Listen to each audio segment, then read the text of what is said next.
Another day, another S2000, but this time it is an AP1. Even though I've been driving a lot of S2000s lately, ever since I got rid of mine, I haven't really driven an AP1 for a pretty long time. So it'll be fun to revisit a car that actually happens to be set up very similarly to my old car. In fact, this very car, owned by my friend Alex, actually has some of the parts that I parted out from my old AP1. So quick rundown of the car. It's a 2002 AP1 S2000 in Spa Yellow, 88,000 miles on the odometer.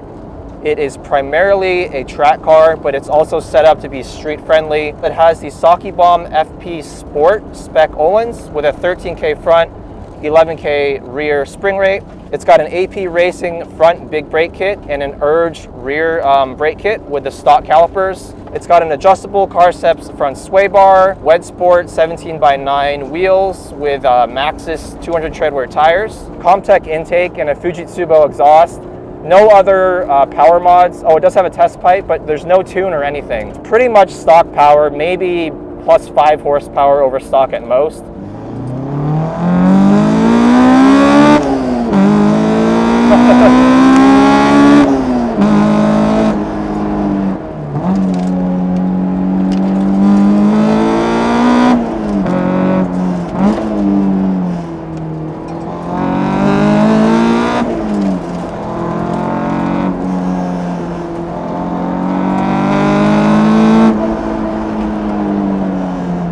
Gotta love that 9,000 RPM red line.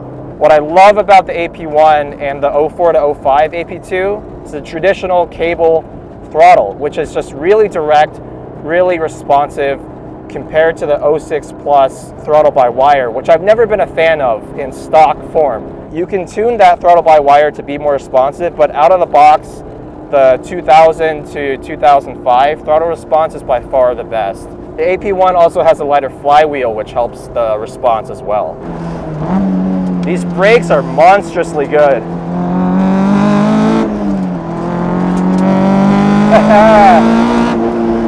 So much confidence under braking.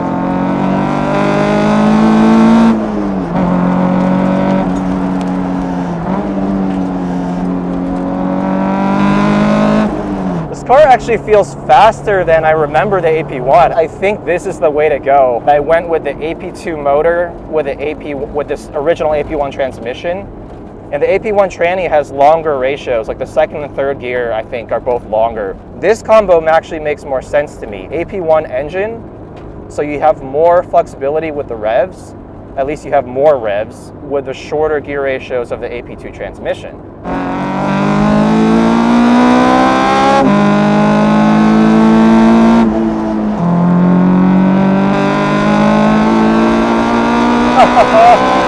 The red line is so high, I forgot how ridiculous that is.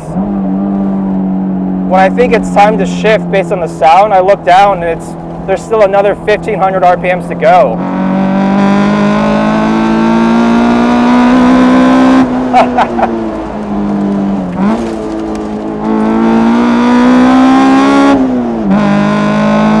AP1 baby, this is the true S2000 experience right here.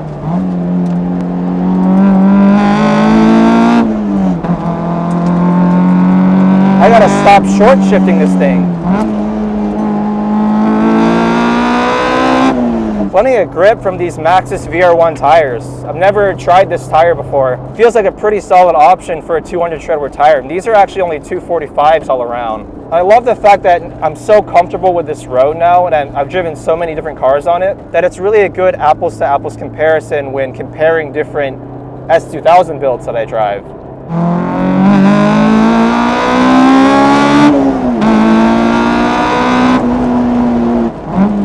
These brakes are so good. The AP Racing kit on another level to Stop Tech. Suspension feels great as well. It's a little stiff and jarring at low speed, but in the corners, man, gives me a lot of confidence. Really good damping. Oh, the S2000 is so good. AP1 is just a more visceral car than the AP2. I think it comes down to a few key aspects. It's got the quicker steering ratio than the AP2. Like I said before, compared to the 06 plus AP2, it's got much sharper throttle response. Also, the way the suspension is designed, this car feels just a little bit more lively. It's more up on its toes. And I know you can radically change the way it feels with coilovers and bump steer kits and ball joints and what have you. But something about the AP1 still feels a little bit more lively in the way it tackles corners.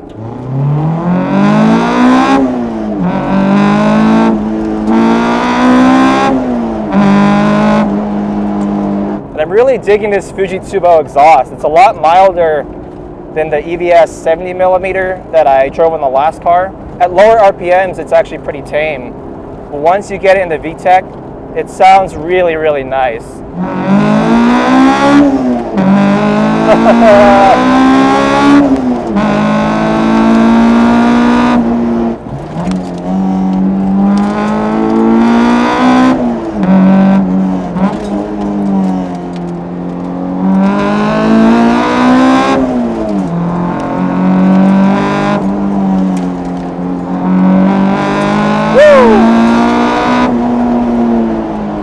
I love these AP Racing brakes.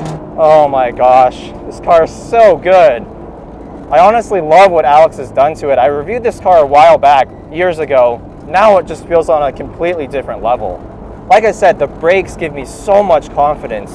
This car doesn't even have traction or stability control since it is an AP1, but it honestly doesn't need it. You can just feel everything through the chassis, and the steering feels great as well.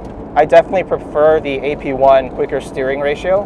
AP2 out of the box just feels a little dumbed down, a little bit more refinement focused. And while that's great for a daily, I wouldn't want a daily in S2000 to begin with. And so I'd rather just go full-blown response and driving pleasure. This AP1 with the AP2 transmission is the definition of driving pleasure. I think the AP2 gearbox is actually a little bit smoother as well in terms of the shifter feel.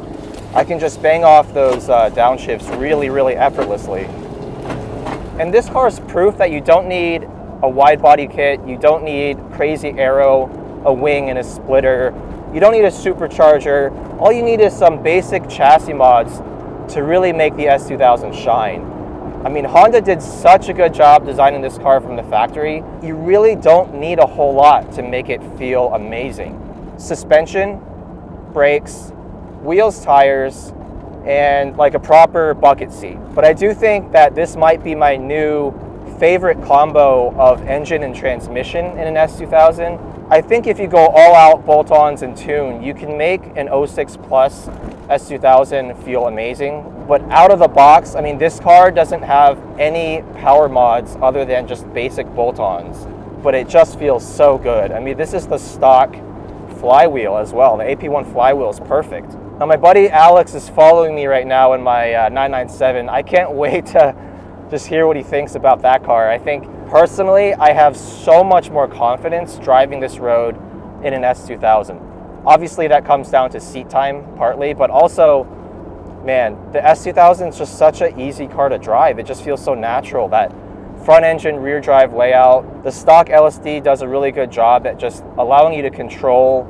the rear end of the car. With a square tire setup and proper dampers, this car just loves to attack corners. It's all about entering a corner quickly and with as much grip as you can, and then just feathering the throttle to control that slight bit of oversteer on corner exit. That's the way I try to drive this car, and there's really nothing else that comes close to me for just pure, sheer driving pleasure.